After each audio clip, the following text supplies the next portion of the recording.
சபையில் உள்ள ஒவ்வொரு விசுவாசிகளும் உங்க ஊழியக்காரங்க, துணை ஊழியக்காரங்க, ஊழியக்காரிகளுக்கு ஜெபிக்க வேண்டியது உங்க கடமை. பிசாசு மகா தந்திரவாதி.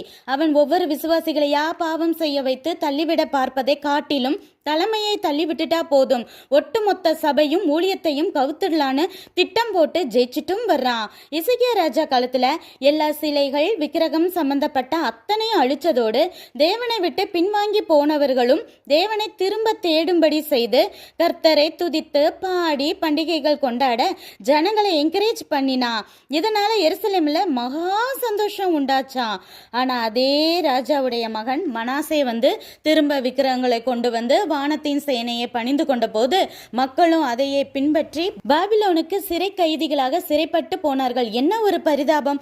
ஒரு ராஜா தவறு செய்தால் ஒட்டுமொத்த தேசமும் பாழாகி போனது போல தலைமை ஊழியக்காரங்களை பாவத்துல தள்ளிவிட்டா போதும்.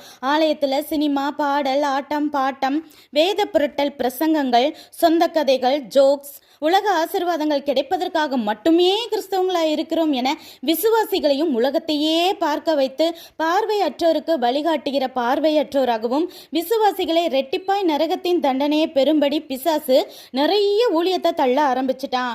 எழுப்புதல் முன்பாக வரும் சுத்திகரிப்பில் இப்படிப்பட்ட ஊழியக்காரர்கள் அழிந்து போகாதபடி மனம் திரும்ப பிரேயர் பண்ணுங்கள். இல்லையென்றால் அவர்களை தள்ளி தேவனே ஆயத்தப்படுத்தி வைத்திருக்கும் ஒரு கூட்ட ஜனங்கள் அதில் எழும்ப போகிறார்கள் என உணர்ந்து உண்மையும் உத்தமமான ஊழியத்திற்காய் தொடர்ந்து ஜெபிப்போமா? நன்றி.